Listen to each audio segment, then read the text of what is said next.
¿Me escuchas, Sergio? Sí, te oigo. Ok.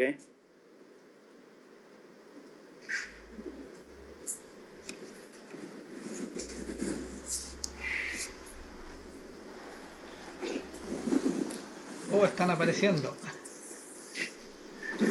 Bien. Hola. Hola. Dios le bendiga. Igualmente, bendiciones.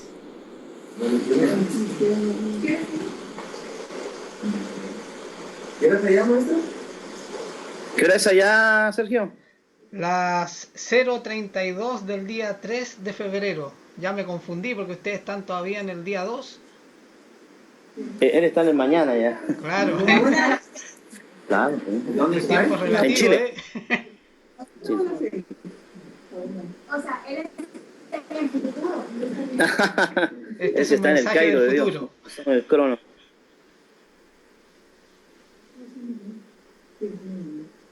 Bueno, Sergio.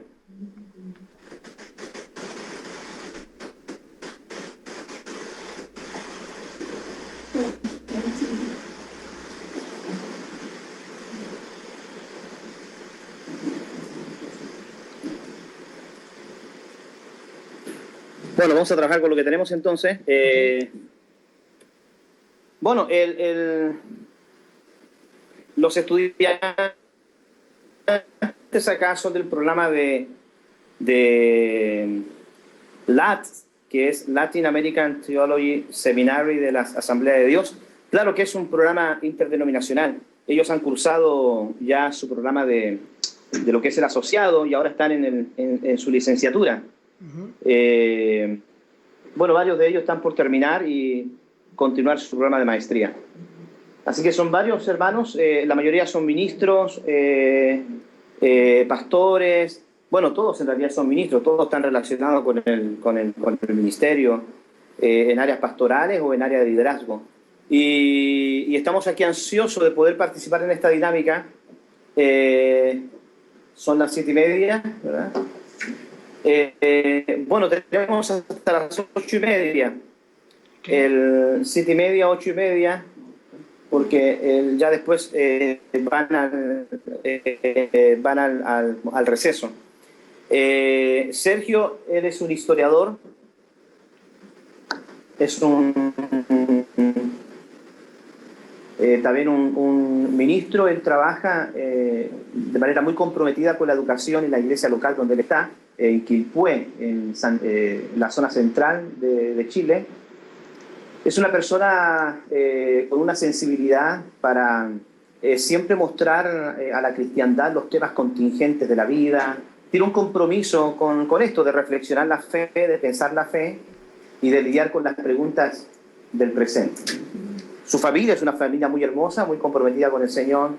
Y bueno, para mí siempre es una bendición contar con su servicio, con su ayuda. Y él nos va a entregar un tema importante que es sobre el tema de la resurrección de Jesucristo.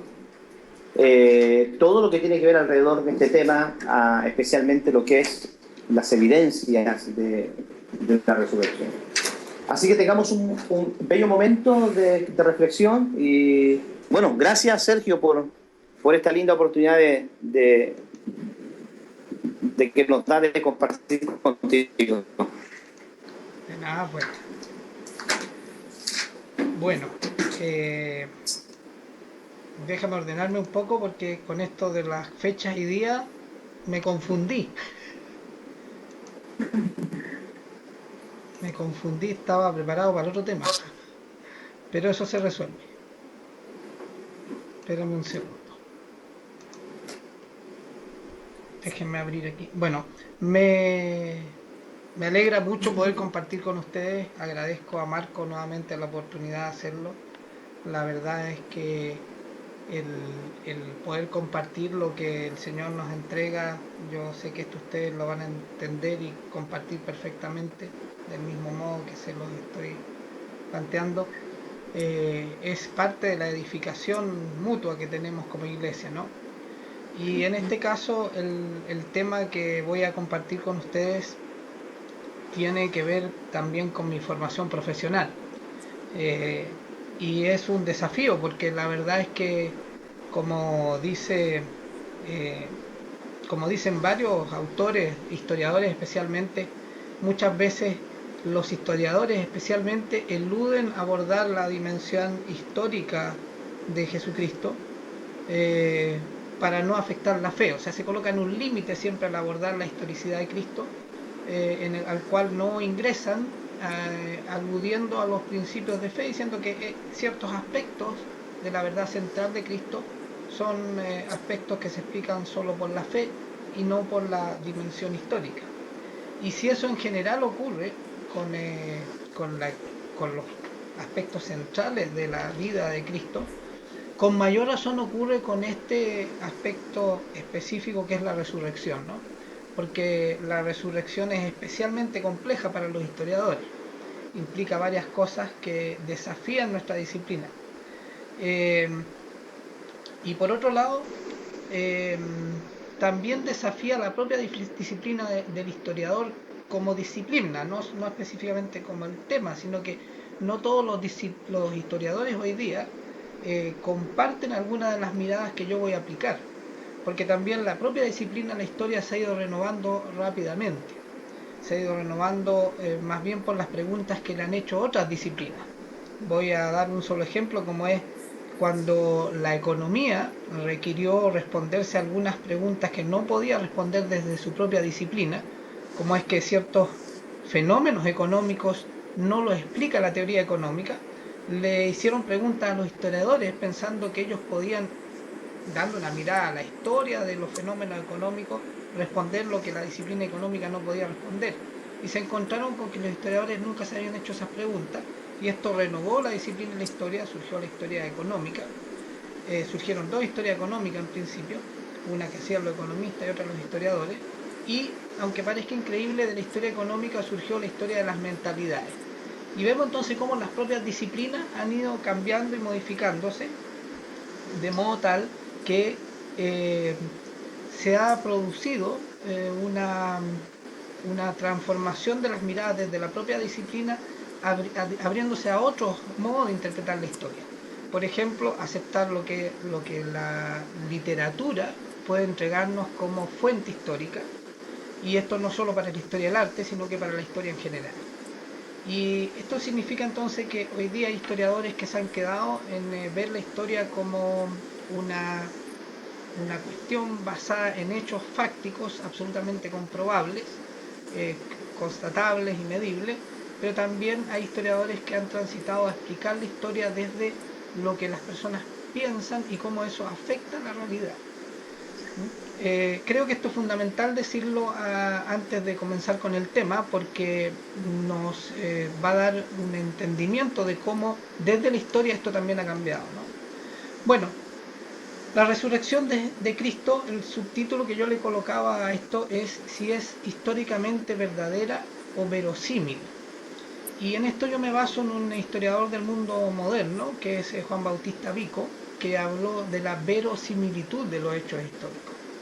Y esto quiere decir con que la historia no es más que la construcción de un relato a partir de los acontecimientos, que pueden ser hechos, o pueden ser ideas, o pueden ser mentalidades. Y entonces esto nos abre a esta explicación más amplia de la historia que yo les mencionaba, ¿no? Ahora, no puedo no colocar como subtítulo dos versículos que creo que son fundamentales también para entender esto. El primero es de 1 Corintios 1:23, pero nosotros predicamos a Cristo crucificado, para los judíos ciertamente tropezadero y para los gentiles locura. La crucifixión de Cristo no está completa si no hablamos de la resurrección de Cristo. Y bueno, esto es un tropezadero para los judíos y también algo inexplicable para nosotros, los gentiles. En este caso, bastante inexplicable para los historiadores y la racionalidad occidental. Y un tropezadero no voy a desarrollarlo, lo desarrollaré más adelante, y tiene que ver con una de las fuentes importantes que voy a abordar para ver el tema de la resurrección, que es Isaías. Y en la segunda cita bíblica, el segundo versículo es Isaías 8:14, su primera parte, que dice: entonces él será por santuario, pero a las dos casas, la de Israel por piedra para tropezar. quiero que recordemos esto cuando yo vuelva a Isaías como fuente histórica, ya no a Isaías como fuente teológica. Bueno, lo primero, para poder construir el argumento histórico, historiográfico, para entender cómo podemos tratar de probar si la resurrección es verdadera o verosímil, y estas dos categorías son las dos válidas, tendríamos que decir que la fuente histórica, lo que utiliza el historiador para poder determinar un hecho, y que un hecho es histórico, un acontecimiento, una idea, un fenómeno es histórico, son las fuentes. Y las fuentes es la materia prima, ¿no? Durante mucho tiempo las fuentes para el historiador fueron textos escritos, pero las fuentes también son imágenes, obras de arte, obras literarias, relatos de otro tipo, no solo textos políticos o económicos, que son esencialmente los que tradicionalmente trabajaba el historiador. Y esta es una nueva mirada, esta nueva mirada de las fuentes históricas la desarrollaron fundamentalmente dos historiadores, un francés que es Roger Chartier, que él se inscribe en lo que se conoce como la Escuela de los Anales, que comenzó con Jacques Le Goff, Bloch y otros historiadores franceses, y el otro es un británico que es Peter Burke. Ellos transforman esto. Luego, esas son las fuentes primarias, el texto de una época, el texto, si vamos a hablar de la Edad Antigua, un texto de la época romana o griega sería una fuente primaria. Si vamos a hablar de la Edad Media, un texto medieval sería una fuente primaria. Pero también están las fuentes secundarias, lo que los historiadores hacen con esas fuentes primarias, sean textos, obras de arte, como pinturas, esculturas, obras literarias, música, edificios, artefactos, tecnología, también pueden ser motivo o constituirse en fuentes para reconstruir la historia. Hay fuentes secundarias que son lo que escriben los historiadores. Un historiador reconocido, al escribir y formular una opinión sobre un periodo histórico, un personaje, un acontecimiento, una idea, se constituye en fuente también para ese periodo. Por ejemplo, si vamos a hablar de la Edad Media, como lo haremos mañana, Jacques Le Goff es una fuente secundaria. Él tiene una voz autorizada respecto a ese momento histórico. Y eso es reconocido dentro de la disciplina histórica. Bueno, ¿qué es lo que nos permiten las fuentes? Estos distintos tipos de fuentes nos permiten fundar, o sea, colocarle fundamento a una afirmación, nos permiten demostrar, o sea, evaluar la calidad de verdadero o verosímil de eso que estamos fundando y verificarlo también. Así descrito, entonces, el historiador trabaja desde las fuentes, trabaja en las fuentes, porque las verifica, las estudia, las desmenuza. Es como cuando nosotros decimos que no solo es necesario leer la escritura, sino también hay que escudriñarla, ¿no? Y eso tiene que hacerse vida en nuestra vida, ¿no? Bueno, el historiador también hace esa doble relación con la fuente, la lee, la conoce, pero también entra en ella, la critica y luego elabora un relato que es la explicación histórica, ¿no? Bueno, lo que ocurrió entonces fue que se pasó del texto a otro tipo de fuente. Esto podríamos describirlo como el paso del documento al monumento. En muchos textos de historiadores así se describe, y dos historiadores fundamentales ya los nombramos, que son Burke y Chartier. Pero también el historiador empieza a transitar con otras disciplinas. Mencioné la literatura, debiéramos mencionar la sociología y la antropología, pero fundamentalmente la segunda, la antropología. Y esto es fundamental para la historia de las mentalidades. Yo quiero que recuerden esta historia de las mentalidades como una línea especializada del trabajo del historiador, porque para nuestro tema va a ser fundamental. Nuestro tema no es de historia económica, no es de historia política, aunque parezca increíble, tampoco es de historia de las religiones. Yo diría que si lo vamos a situar en una línea de las especialidades de la historia, es la historia de las mentalidades. Y ahí entonces es importante la literatura también. Más adelante vamos a hacer algunas menciones respecto a cómo se le asigna valor histórico a algunos textos literarios o filosóficos, ¿no? Y no discutimos su validez histórica, ¿no? Y en cambio a veces por prejuicio criticamos el texto bíblico teniendo mucho más fundamento en comparación con esos textos. Por ejemplo, si hablamos de Platón o de Aristóteles, las fuentes de Platón y Aristóteles y las fuentes de la historia bíblica. Si lo vemos desde el punto de vista del historiador, no podemos aceptar a Platón y Aristóteles y negar a la Biblia como fuente histórica. seríamos inconsecuentes e incoherentes respecto a nuestra propia disciplina. Lo próximo que quisiera que abordemos tiene que ver con cómo entonces desde esta perspectiva el trabajo del historiador se va construyendo esta noción, esta idea de la historia de las mentalidades. Bueno, este historiador que mencioné, que es Burke, nos dice que muchas veces se han tratado las mentalidades como homogéneas, como que el pensamiento de una época fuera igual para todos. Y eso la verdad es que no es así. Muchas veces se ha construido la historia como diciendo, a ver, la Edad Media era de tal modo, las personas pensaban así. Hoy día sabemos de que eso describe un tipo de pensamiento, pero puede haber otros.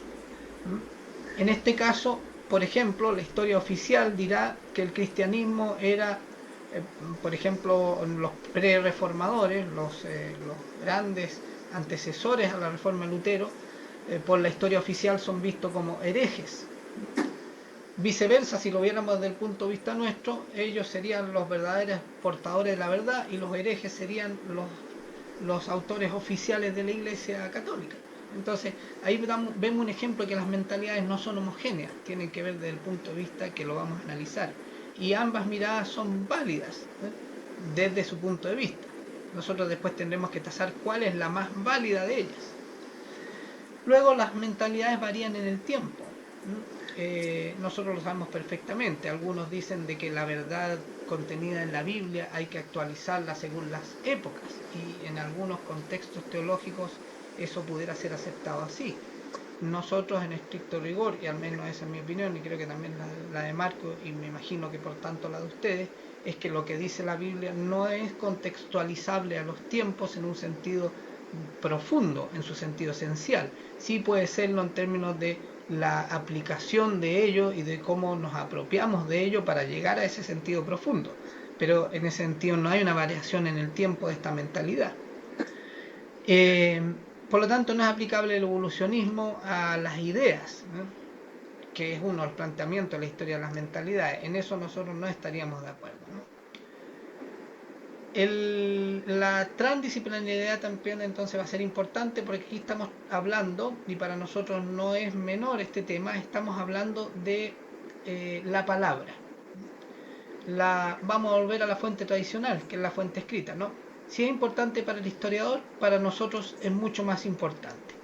¿En qué nos fundamos nosotros? En la palabra. Esa es nuestra fuente fundamental. Y por lo tanto debemos decir algo respecto de ella. El tema de la palabra, y esto sí fue un aporte de estos historiadores de la historia de las mentalidades, no había sido trabajado con la riqueza que tiene.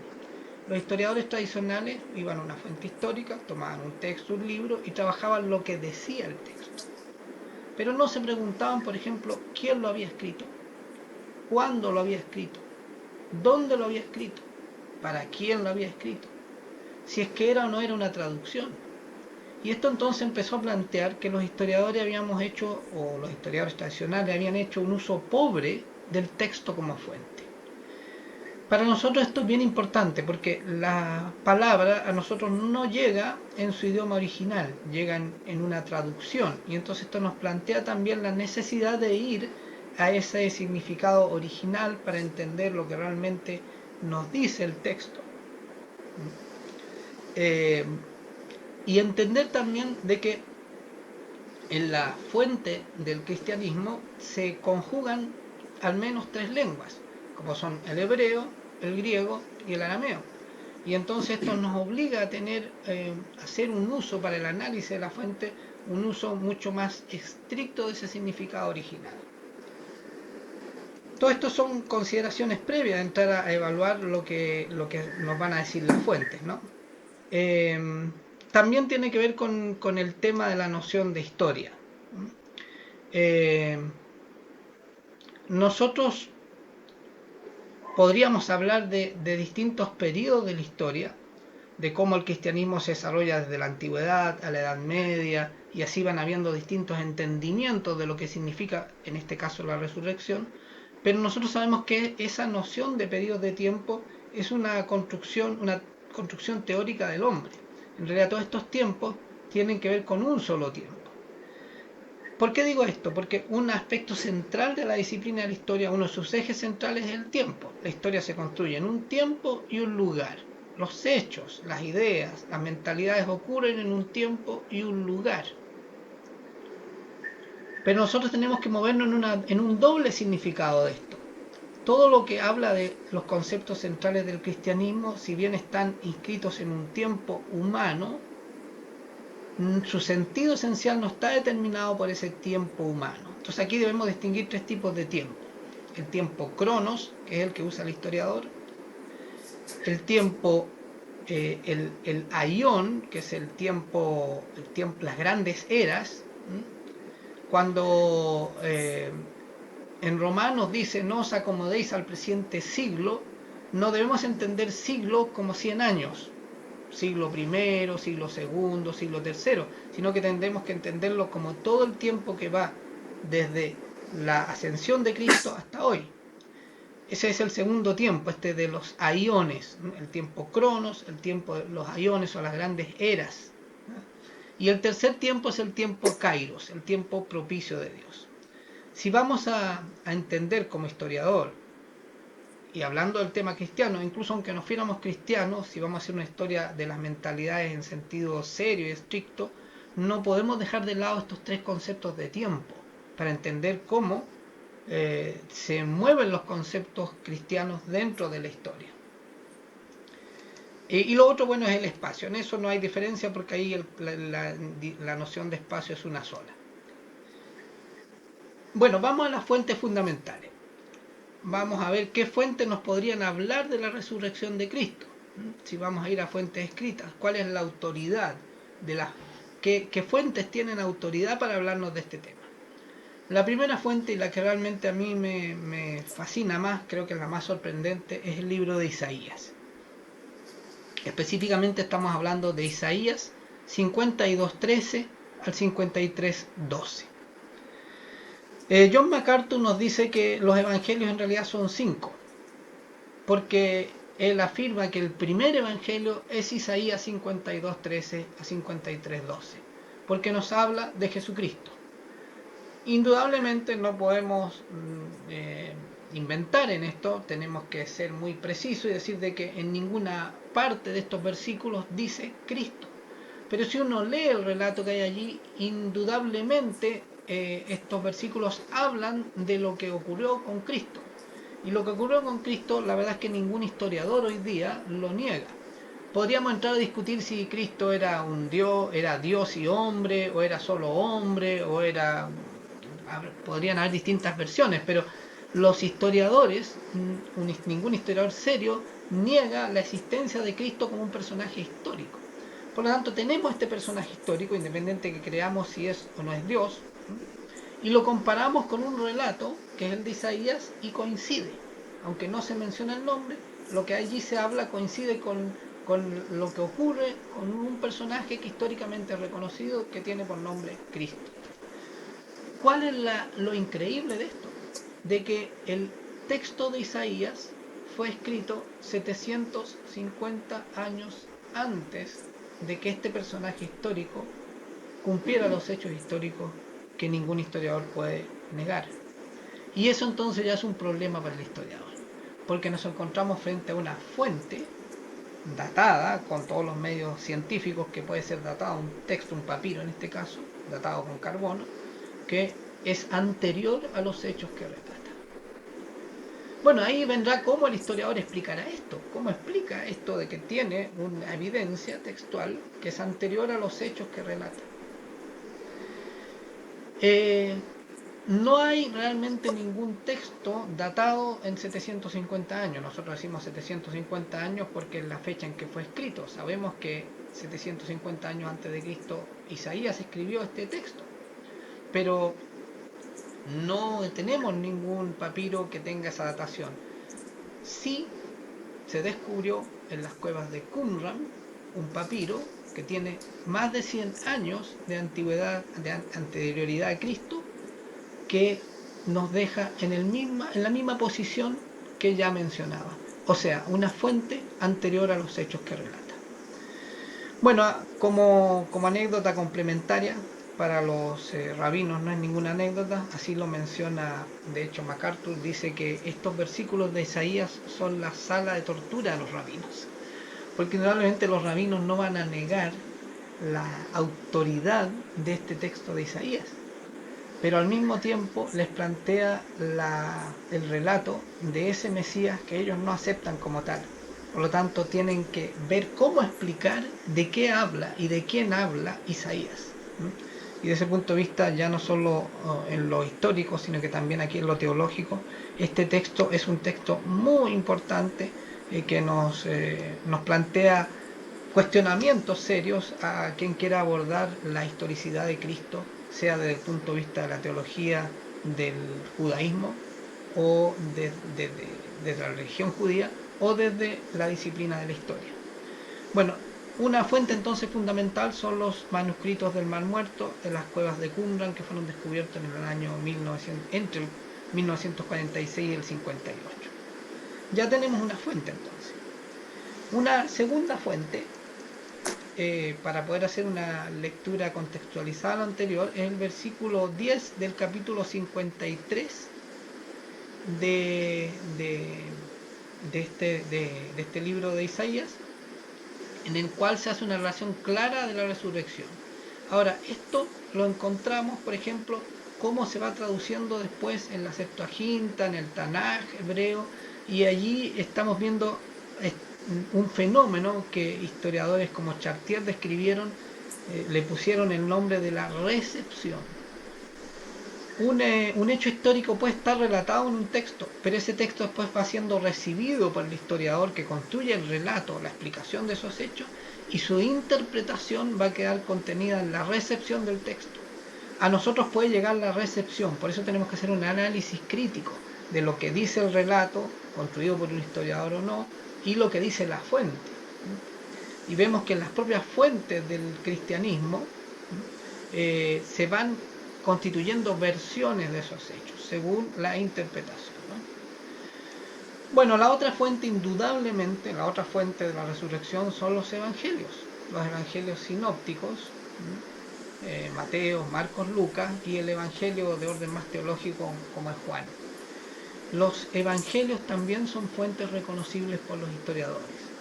Miren, la cantidad de fuentes, de textos datados, originales, de Platón y Aristóteles, es inmensamente menor en cantidad que la cantidad de fuentes de los evangelios. Hay muchos menos textos originales de Platón y de Aristóteles que textos originales, sean partes o completos, de los evangelios. Por lo tanto, si aceptamos a Platón y Aristóteles, aceptamos que la República, el Fedro, las distintas obras de estos autores son reales, son verídicas y que sus autores existieron, no tenemos realmente razón para discutir que los evangelios y de quienes hablan los evangelios también son verídicos. Tenemos además otro texto bíblico que nos habla de la resurrección, que es el libro de Hechos. Otro aspecto importante tiene que ver con la distancia entre los hechos y el original que tenemos. La distancia entre los hechos que relatan Isaías y los evangelios, el texto original más antiguo que tenemos, y los hechos mismos, varía entre 100, 120 años y 400 años, más o menos. Entre que ocurrieron los hechos y cuando tenemos un texto original, son 120 años posteriores o 400 años posteriores, salvo el texto de Isaías que mencioné, que tiene una datación anterior a los hechos, y eso entonces nos complica el análisis, ¿no? Desde el punto de vista de la disciplina clásica de la historia, no para nosotros que aplicamos allí la convicción. En cambio, la distancia entre los hechos que relatan los textos de Platón y Aristóteles y los textos originales que tenemos de ellos nunca es menor de 900, 1000 o 1500 años. O sea, los únicos textos originales que tenemos tienen 900 o 1500 años de posterioridad a los hechos que relatan. Esto es muy importante porque las posibilidades, si fuéramos críticos, las posibilidades de que la memoria haya afectado lo que el texto recoge es mucho mayor de que haya error, modificación o interpretación en los textos que aceptamos como históricos y valederos de Aristóteles y Platón que en los textos que muchos cuestionan sin ninguna razón aceptable de los evangelios, el libro de Hechos de Isaías.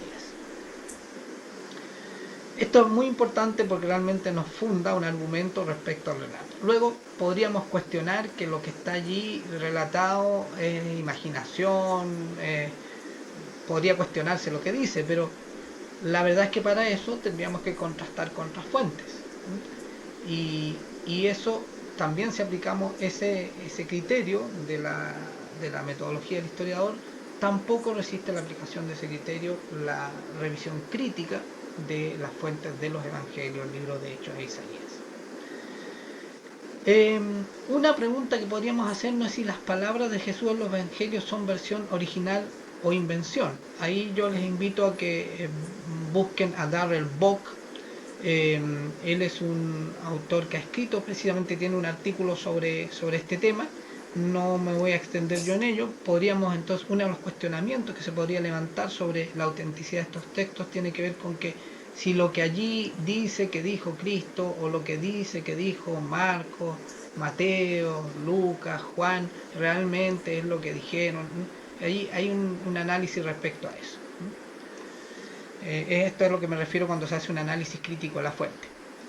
Respecto de esta fuente debemos hacer una distinción que yo creo que es pertinente en la perspectiva que hemos aplicado a esta indagación. Esto es que, y es de orden histórico, me refiero que el apóstol Lucas, que es el autor del Evangelio de Lucas y de los Hechos, que es comprobada su autoría, es considerado tanto por los teólogos como por los historiadores un verdadero historiador.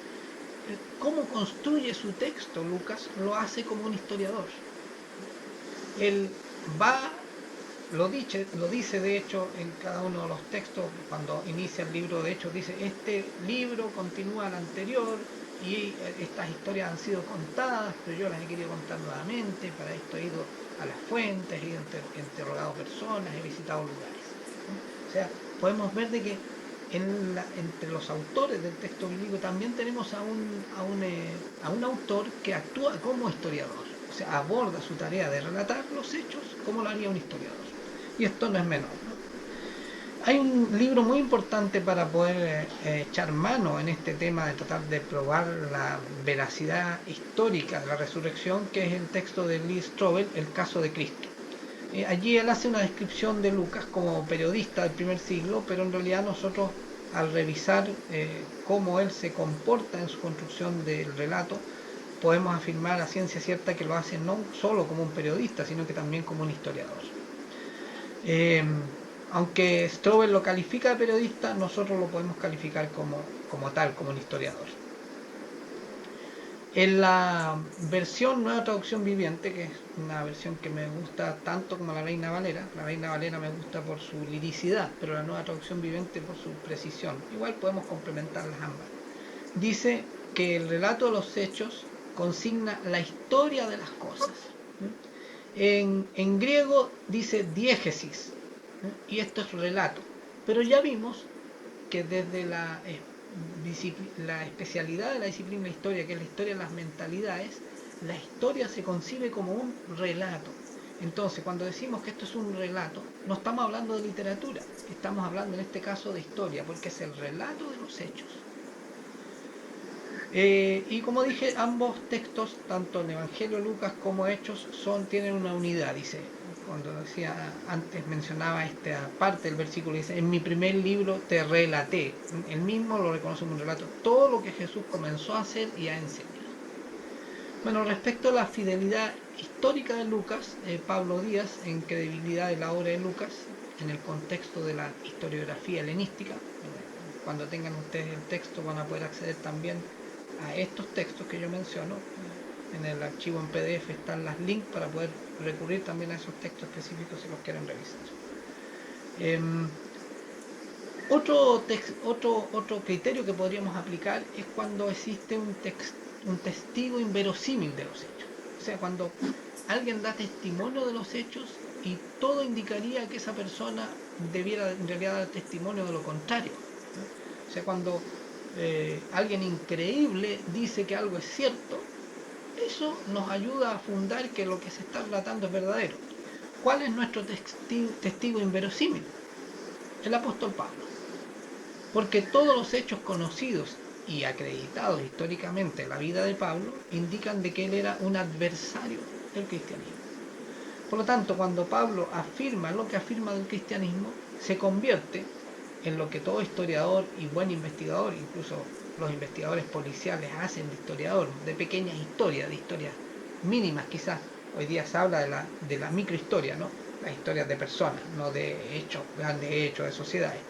El investigador policial hace un trabajo historiador cuando busca este testigo inverosímil, el que testifica algo que todos los argumentos dirían de que él debiera decir lo contrario, se vuelve una buena razón de validez que ratifica la veracidad de esos hechos. Bueno, no voy a mencionar, en el texto están dichos varios versículos y porciones de los textos de Pablo, en los cuales podemos utilizar como fuente para afirmar la resurrección. En Romanos, en Corintios, 1 Corintios, 2 Corintios, en Gálatas, en Efesios, en Filipenses, en 1 Tesalonicenses, en 2 Timoteo. En total tenemos 23 versículos en las cartas de Pablo en los cuales nos habla de la resurrección. Esto también de la extensión de menciones nos ayuda a afirmar la veracidad del hecho, porque si hubiera pocas menciones podríamos decir de que podría ser algo menos probable, pero al haber muchas menciones en un mismo autor, en distintos autores, esto nos va ratificando la veracidad también del hecho. No voy a entrar en tecnicismos mayores, voy a mencionar solo algunas cosas generales de cómo el historiador aborda el texto para tratar de probar de que lo que él dice es verdadero, en esta interrogación al texto. Bueno, algunos autores referidos al tema específico de la resurrección de Cristo. Nos encontramos, por ejemplo, al gran teólogo Karl Barth. Él hace varias afirmaciones, él hace la exégesis, hace la hermenéutica del texto bíblico, tal como un historiador hace la hermenéutica de una fuente. Un historiador indaga, escudriña las fuentes para ver lo que dicen y si son verdaderas, y luego hace la exégesis, construye el relato, ¿no? También tenemos a un abogado, Morrison, que quería escribir un texto que probara que el cristianismo era un hecho improbable, falso, y terminó escribiendo un texto que afirmaba la veracidad del cristianismo, incluida la resurrección. Tenemos un filósofo apologeta, Craig, tenemos un doctor en leyes, McDowell, y un periodista, Strobel. Aquí vemos entonces la interdisciplinaridad que hoy día es aceptada por el historiador para trabajar el análisis y el fundar una hipótesis histórica, la vemos expresada en estas distintas profesiones y especialidades que abordan la veracidad de la resurrección de Cristo. Cada uno de ellos ha llegado a la máxima expresión de su disciplina. Por ejemplo, Strobel, un alto grado de lutillaje de la disciplina del periodista para probar este hecho. El periodista lo que tiene que hacer es tratar de contar una historia que sea verdadera. Bueno, esto cuesta entenderlo hoy día cuando los periodistas más bien cuentan historias falsas, ¿no? Pero el verdadero periodista, el periodista profesional, debiera ocuparse de que lo que va a relatar es verdadero. Y eso es lo que hace Strobel. McDowell hace una fundamentación legal para justificar cómo defendería el caso de la resurrección y el caso de Cristo, ¿no? Craig hace un análisis filosófico, aplica todo el utillaje de la lógica para poder entender que las afirmaciones sobre la resurrección desde el punto de vista de la disciplina de la lógica son lógicas, son muy lógicas, por lo tanto no se contradicen a sí mismas. Si alguien quisiera decir de que no, esto es una cuestión de fe, una historia, una mitología, le aplicamos todo el utillaje de la lógica y vemos de que la construcción de este relato no resiste crítica desde ese punto de vista. Morrison hace una labor similar a la de McDowell, también hace un análisis de abogado. Bueno, Karl Barth hace el análisis teológico, ¿no? Pero un análisis de un aspecto fundamental. Y por eso partimos con él, con Karl Barth, en su obra de 1941. Él nos habla respecto a que, lo mismo que nos dice Pablo, la fe cristiana sería inútil si no tuviera como fundamento esencial la resurrección. Y esto es porque el Dios en el cual creemos entra en la historia. Por lo tanto, esta pregunta sobre la historicidad no solo de Cristo, sino que también de la resurrección es fundamental. el Dios en el que creemos entra en la historia.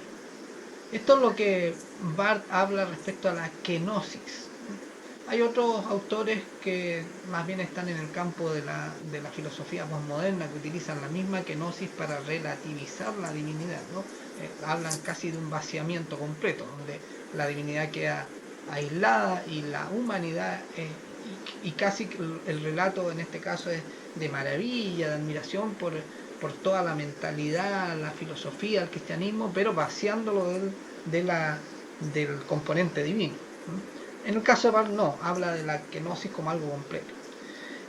Un aspecto interesante que plantea Barth es el cuestionamiento por qué aparecen dentro de los personajes importantes del texto bíblico, aparece Poncio Pilato como un personaje importante. ¿Cuál es la relevancia de Pilato? Y bueno, la relevancia de Pilato es que es un personaje ubicable históricamente. Los historiadores se preocupan de ese tipo de personajes, por lo tanto Pilato es un personaje que los historiadores han reconocido, se han encontrado grabados, han encontrado objetos que dan cuenta de la existencia histórica de Pilato. Y con eso indirectamente también se ayuda a fundar la historicidad. Es como si Dios hubiera sido consciente de que nuestra duda iba a requerir de ese tipo de ayuda, ¿no? Y la inclusión de Pilato, el rol de Pilato tiene que ver desde este punto de vista. Podemos hacer otros análisis también de Pilato, pero desde lo que nos interesa ahora es un actor que nos permite ubicar en un tiempo y un lugar a Cristo, y también nos permite de algún modo afirmar cada uno de los hechos, desde el apresamiento, la crucifixión y la resurrección. Pues no debemos olvidar que a Pilato se le pide la autorización para que pueda ser enterrado el cuerpo de Cristo, ¿no? Bueno, Barth hace un análisis bastante extenso, no lo voy a hacer yo, lo pueden leer en el texto. Él nos habla también va verificando esto del tercer día, si es consistente o no, cómo eran las costumbres en esa época. Va a través del análisis del relato viendo si esto es concordante con lo que sabemos que ocurría en esa época, ¿no? Si cada uno de los hechos que podemos ir sacando allí por separado son consistentes respecto a lo que sabemos que era la historia de esa época, tanto romana como judía. Respecto a Morrison, es interesante cómo él parte de este interés por negar la veracidad del cristianismo y finalmente termina fundando no con un argumento, sino que con 14 argumentos, la veracidad de la resurrección y la veracidad de los hechos históricos que llevan a la resurrección. Él nos habla, por ejemplo, de la causa auténtica contra el prisionero. Nos habla, por ejemplo, lo que sucedió el jueves en la noche. Va haciendo un relato y una verificación pormenorizada de cada uno de los pasos que llevan a la resurrección. Ustedes pueden revisar después cada uno de estos 14 puntos que aborda Morrison, ¿no? Luego de Morrison tenemos a William Lane Craig. Él, como les decía, hace el análisis más bien desde el punto de vista de la lógica, ¿no? Él dice, para poder explicar este hecho, que es difícil de explicar, en realidad lo central es el tema de la tumba vacía. Si podemos probar de que hubo un muerto que fue enterrado y luego hay una tumba vacía y el cadáver no está, tenemos que explicar eso. Y cómo primero fundar históricamente que eso ocurrió, que esos elementos que acabo de mencionar fueron así. Luego queda el tema de cómo explicar qué es lo que ocurrió allí y cuál es la mejor explicación. Y en eso se juega el argumento de Craig. ¿Cuál es la mejor? Fundando estos hechos que configuran este cuadro inexplicable, qué es lo que ocurrió aquí, ¿cuál es la mejor explicación para eso? Y él da todos los argumentos lógicos fundamentalmente, luego de los hechos constatables, verificables, históricos, los argumentos lógicos que construyen la mejor explicación de esa tumba vacía. Eso en grandes rasgos es el modo con el cual construye su argumento Craig, y que es válido para el trabajo de un historiador también. Hay varias páginas respecto a eso en el texto que les estoy dejando con Marco. Voy a avanzar al siguiente autor. El siguiente autor que tenemos aquí es McDowell. McDowell nuevamente nos encontramos con un autor cuya intención original era comprobar la imposibilidad de probar históricamente todos los hechos de Cristo, incluida la resurrección. Pero finalmente él termina probando lo contrario, como les decíamos. De hecho, en el inicio de su texto, él coloca, este texto es el texto que no quiso escribirse, terminó siendo algo distinto a lo que era su intención original. Él nos habla de Jesús, un hombre en la historia. Desarrolla bastante esto que yo ya les había dicho, que los historiadores hoy día, los historiadores cero, aceptan, ningún historiador serio no acepta la historicidad de la figura de Cristo. Luego entra en el tema específico de la resurrección, si es falso o es histórico. Para poder entrar a eso, él dedica un tiempo a la importancia de la resurrección. Porque podríamos decir, bueno, es un tema menor. No, es un tema menor desde el punto de vista histórico, también es un tema central. Si quisiéramos estudiar la mentalidad cristiana, ya lo dije antes, aunque el historiador no fuera cristiano, no puede estudiar la mentalidad cristiana sin decir algo respecto a la centralidad de la resurrección en la mentalidad cristiana. Luego están las declaraciones de Cristo respecto a su resurrección, como él lo declaró antes. Él preanunció esto. Y luego está el análisis histórico, y él ahí cita a Wilbur Smith respecto a el análisis de qué es lo que deberíamos considerar respecto a esta resurrección. También vuelve a hacer un análisis como el que hizo uno de los autores que mencionábamos antes respecto a las circunstancias en torno a la tumba, esta tumba vacía. Eso se va convirtiendo en un argumento central, la existencia de la tumba vacía y la explicación de esta tumba vacía. Luego hace un análisis interesante McDowell, porque él se refiere también a las falsas teorías. ¿Cuáles teorías se levantaron posteriormente para explicar qué había ocurrido realmente ahí y que no era una resurrección? Y él va analizando cada una de estas, ¿no? Por ejemplo, la teoría del desmayo, la teoría del robo del cuerpo, la teoría de alucinación, la teoría, varias otras teorías, y él las va desarmando una a una, cómo no son sostenibles. Y va haciendo un análisis de varios elementos que permiten probar de que esas teorías en realidad no se sostienen, como la que pareciera resultar más inverosímil, que desde el punto de vista de distinto análisis termina siendo la que queda mejor parada, ¿no?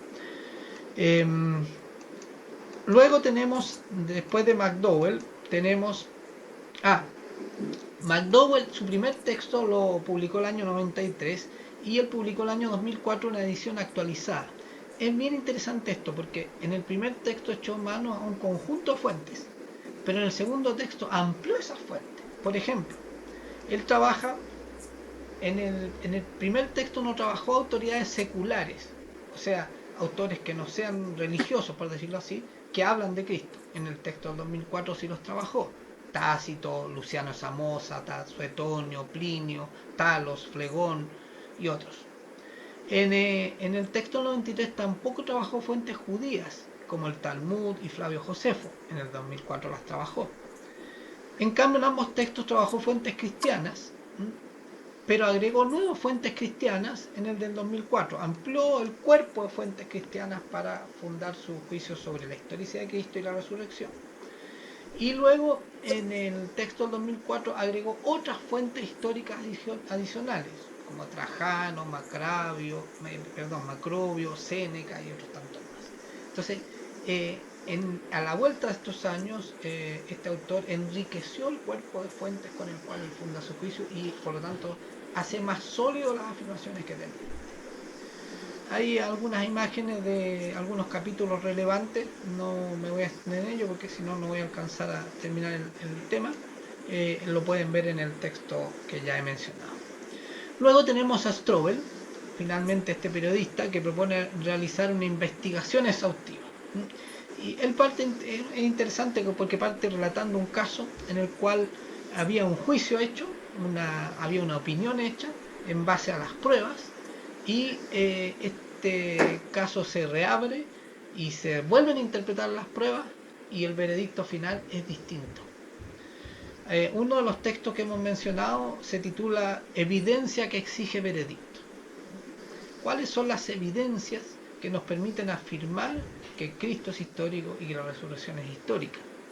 Aunque otros afirmen que no, y por lo tanto, como en este caso que menciona Strobel, como para abrir el libro en el cual había un juicio, una opinión fundada a partir de las pruebas, y luego surgió una nueva prueba, se releyeron las pruebas y el juicio fue distinto, él nos invita o invita a quienes afirman la no historicidad de Cristo o la no historicidad de la resurrección a que examinen las pruebas como se haría en un juicio. Y entonces así construye este relato analizando todo ese conjunto de pruebas. ¿Cómo lo ordena él? El capítulo que más nos interesa es el que se titula Examen del expediente. Él habla de las pruebas oculares y lo enfrenta como si fuera un caso policial, ¿no? Habla de las pruebas oculares que están relatadas en los textos, habla de la evaluación de esa prueba ocular, bueno, ¿es fiable lo que dicen los testigos? Habla de las pruebas documentales, ¿no?, de los textos, habla de las evidencias corroborativas, de las evidencias científicas y de las pruebas de refutación, o sea, las que, si esto pasa, las pruebas de refutar todo lo que se ha dicho respecto a las afirmaciones anteriores. Él hace todo este desarrollo del análisis y termina concluyendo entonces en el caso de Cristo, ¿no?, que la resurrección es verdadera. También hace el análisis del personaje, del actor de este hecho histórico de la resurrección y analiza a Jesús desde la prueba de identidad, lo mismo como les digo que se haría respecto a un acusado en un juicio, ¿no?, para ver si es verdad lo que se afirma o no, la prueba de identidad, la prueba psicológica, la prueba de perfil, hay otra que la titula la prueba dactilar, indudablemente no le tomó huellas dactilares a Jesús, pero le aplica un ejercicio que es equivalente a esto, la prueba dactilar. Y finalmente la investigación de la resurrección. Y aplica varias cosas, aplica la prueba médica, aplica la prueba del cuerpo desaparecido, ¿estaba Jesús realmente ausente en su tumba?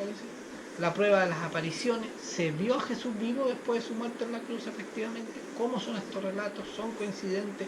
¿Existen, como se hace con los testigos? ¿Hay contradicciones que desarman el argumento de estas afirmaciones o lo corroboran?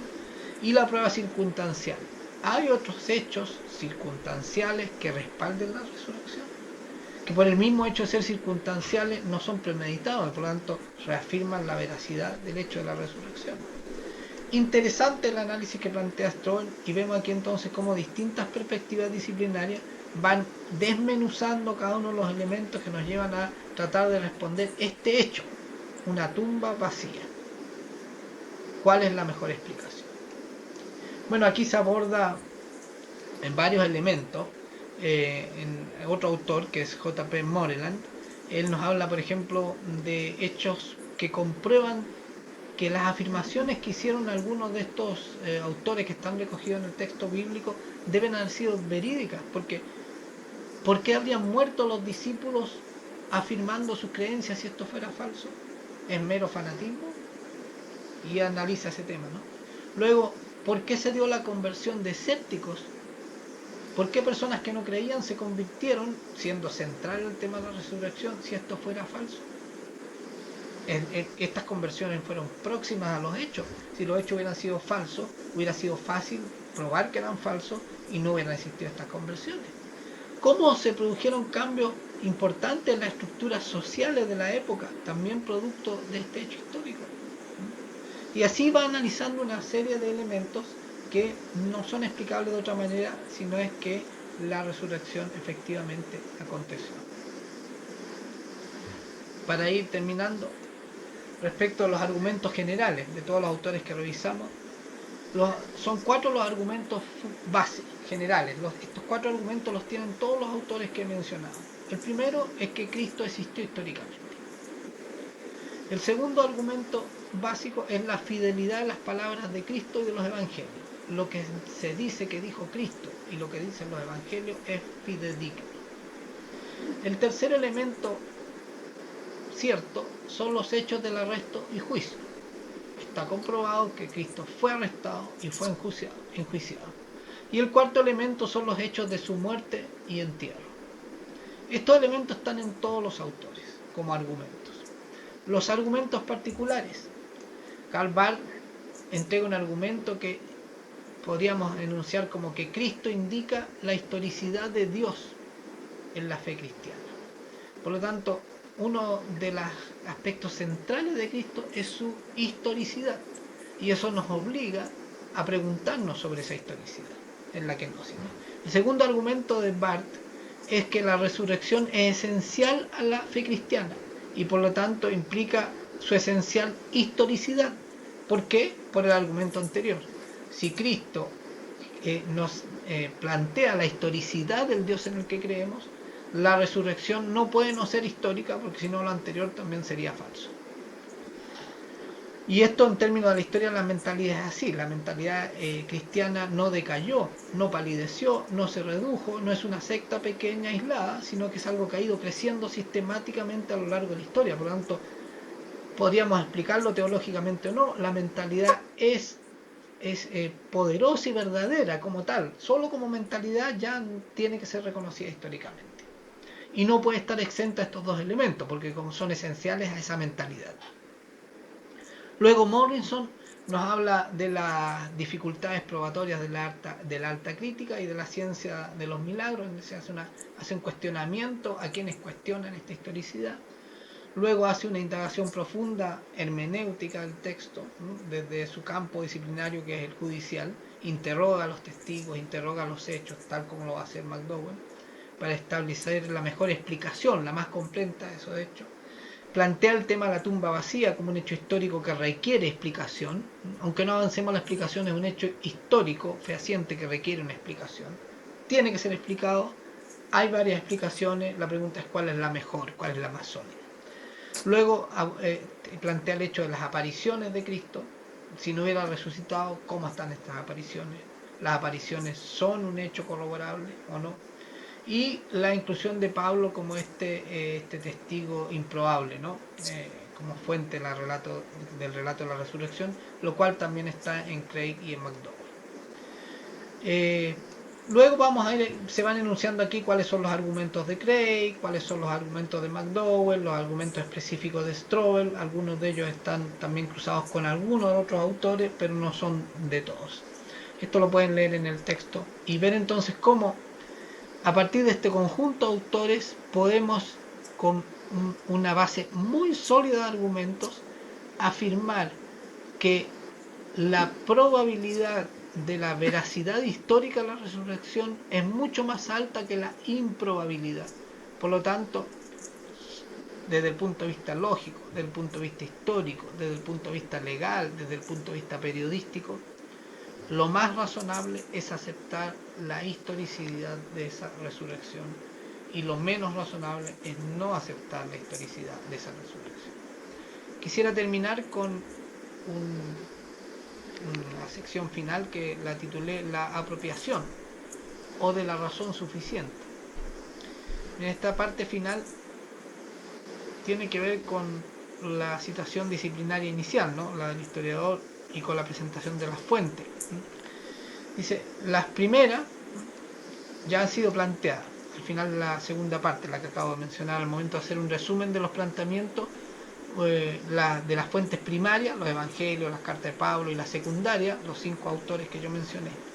Con esto indico que suscribo las conclusiones que podemos desprender de estas fuentes. Mi juicio es que lo que dicen estos autores y lo que dicen las fuentes primarias es una razón suficiente para creer la historicidad. Pero también las fuentes historiográficas, la segunda de estos autores, plantean 6 cuestiones que a mi juicio son fundamentales a responder. Si bien las categorías son distintas, estas cuestiones son fundamentales a responder y creo que las respuestas que dan son suficientes. Ahora, ¿cómo podríamos concluir en esta apropiación personal? ¿Cuáles son cuestiones, a mi juicio, conclusivas respecto al tema de la historicidad de Cristo, de la historicidad de la resurrección de Cristo? Primero, que la fe cristiana es preeminentemente histórica.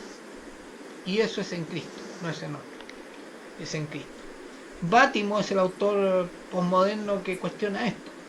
Si queremos analizar ello y contrastar entonces esos argumentos, pues tendríamos que ir a Bátimo y contrastarlo con estos argumentos que dan estos autores. Y yo creo que Bátimo no sale muy bien parado frente a estos argumentos. Lo segundo dice relación con que la cristiandad es un continuo histórico desde su origen. La cristiandad no es un paréntesis en algunas épocas, es algo que comenzó con Cristo, llega hasta hoy y se incrementa sucesivamente. Por lo tanto, sería muy difícil que cada vez más personas creyeran, fundaran sus vidas al punto de ofrendar sus vidas en muchas ocasiones, hasta el día de hoy. Hoy día, cada día hay muchos mártires por estas ideas, si esas ideas fueran falsas. El solo hecho de la cristiandad con una mentalidad creciente en millones de personas, un crecimiento realmente increíble cuando uno lo analiza. Hay un texto por allí de la importancia del ministerio del Espíritu Santo en la iglesia, en la edificación de la iglesia. Marco lo debe tener por ahí, pero se los puedo enviar, que nos muestra cómo esto creció y es fehaciente, ¿no? Pasó el año 33 de ser un 0,002% de la población del mundo a un 33% hoy, pasar de 3.200 personas en el año 33 a 2.180 millones en la actualidad. Ese ya es un dato que nos permite fundar de que esta mentalidad debe tener algo verdadero y poderoso, porque si no, no convencería tanto, ¿no? El tercer elemento es la persistencia de la creencia de la resurrección.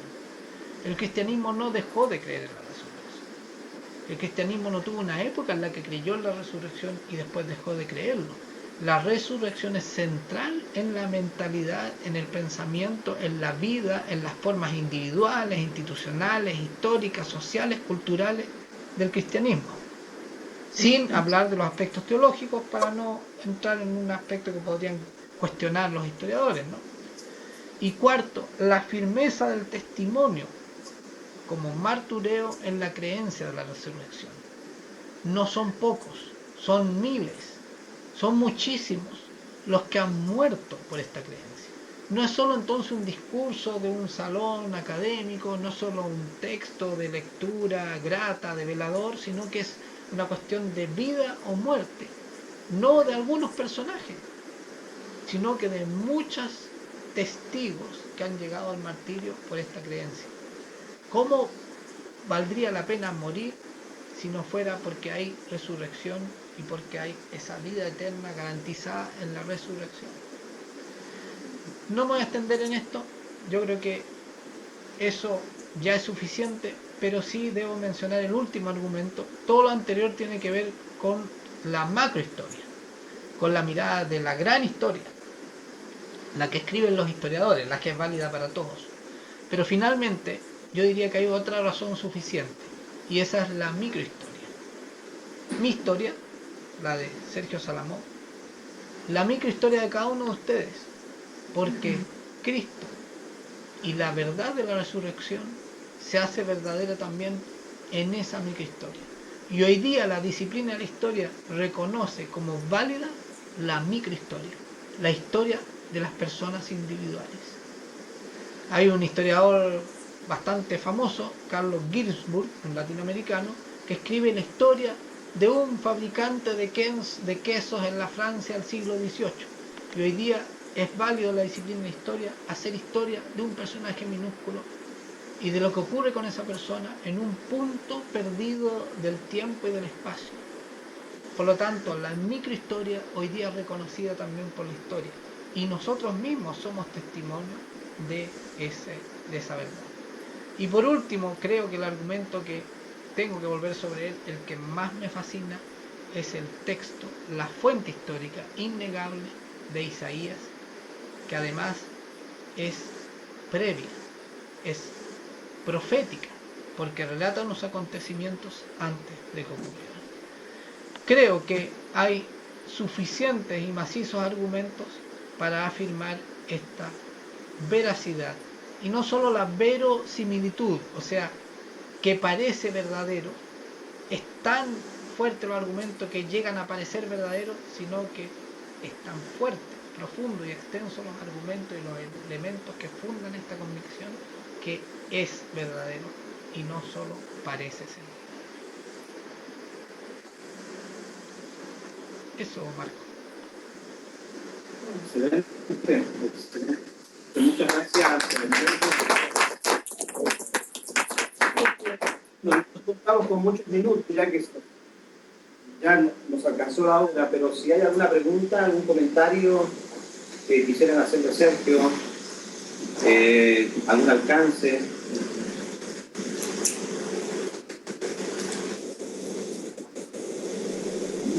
ahora o quiere. Yo tengo una pregunta. Sí, Yo estuve averiguando sobre la resurrección de Jesucristo y hay un problema cuando en la tumba vacía, cuando encontraron huesos, de que no se podían adorar porque era tiempo de fiesta. No entendí bien. ¿Usted ha leído eso? a ver, no entendí muy bien, que encontraron huesos y... No, si hubieran encontrado huesos, hubieran venerado. O sea, esa es la teoría en contra de la resurrección, ¿no? Que decían judíos que es mejor que no lo hayan encontrado porque lo hubieran venerado porque había una fiesta en esa época, ¿no? Claro. Bueno, uno de los autores que mencioné habla todas las teorías refutatorias de la resurrección. Una de esas, por ejemplo, es que el cuerpo fue robado. Sí, exacto. O que el cuerpo en realidad no fue enterrado, que no murió. O que Porque fue una también- ilusión óptica. Porque, por ejemplo, dice que si lo hubiera resucitado, que hubieran encontrado el cuerpo, los mismos seguidores de Jesucristo lo hubieran mostrado. Dicen, mira, él murió, aquí está el cuerpo de él, ¿no?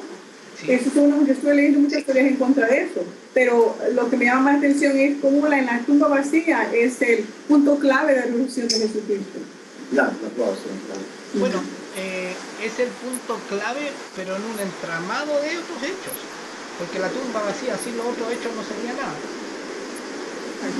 O sea, hay unos hechos precedentes y unos hechos posteriores que si no existieran, la tumba vacía no tendría ninguna sustancia.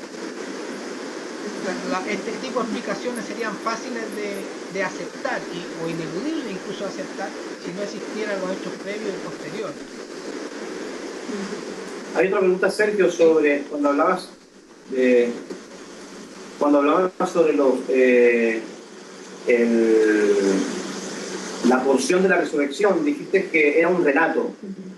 Me parece que señalabas que no es literatura, es relato.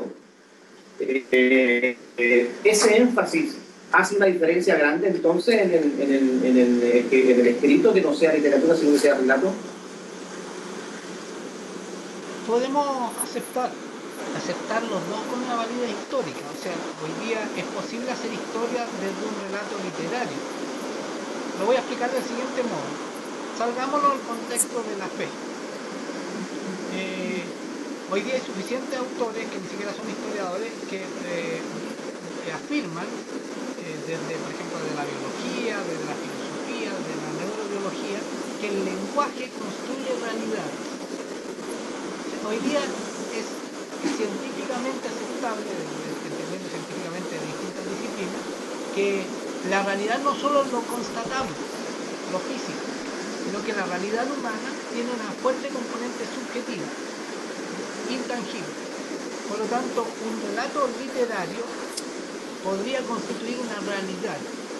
Quizás el germen original es insustancial, pero al ser creído y al construir una cultura, relaciones, unas formas, se vuelve real.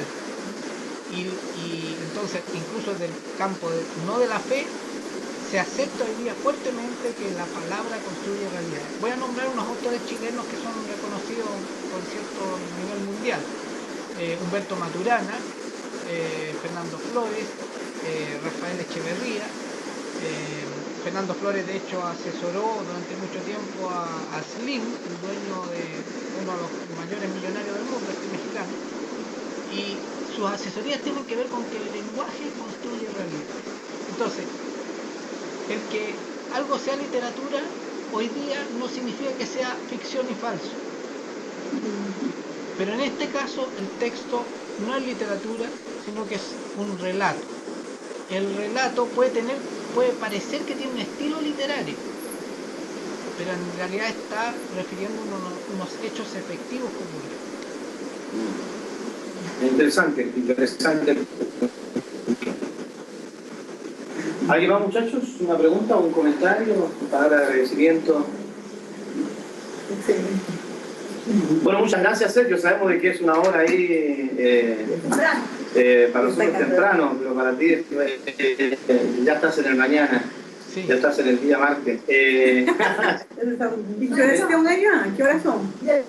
Ya son 1/4 para las 2 de la mañana. Está en tiempo extra. está en tiempo extra. En el futuro. Bueno, Sergio, muchas gracias. Gracias. Valoramos tu trabajo, Gracias, tu disponibilidad, todo. Es una Que Dios te bendición. bendiga y lo A ver, y bueno, nos vemos mañana con la iglesia y la problemática de la media. Sí, es.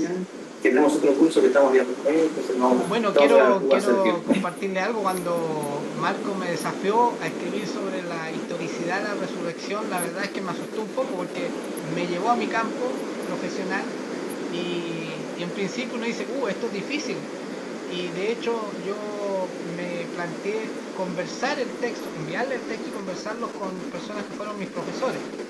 Yo estudié en la Pontificia Universidad Católica de Valparaíso. Tanto los profesores se supone que son cristianos católicos.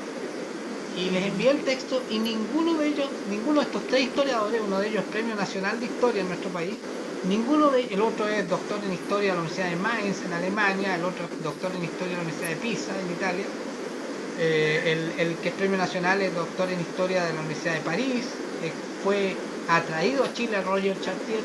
Ninguno de ellos se atrevió a afirmar taxativamente que la resurrección es historia. Y son profesores de una universidad católica. Tremendo. Sí, pero tampoco me lo negaron, entonces eso me animó. Es un dato interesante, sí, justamente. Muchas gracias, Sergio. Apreciamos, amamos tu trabajo. Yo personalmente he sido muy bendecido, enriquecido contigo. Así que bueno, en la mañana a ver si los conectamos para ver los detalles. Ya pues. Okay. Y les invito a que Saludos a la Marco familia. les pueda compartir el texto, lo lean y si tienen cualquier pregunta me escriben libremente. Excelente. Bueno, Sergio, bendiciones. Gracias. Realmente. Muy bueno. Perfecto.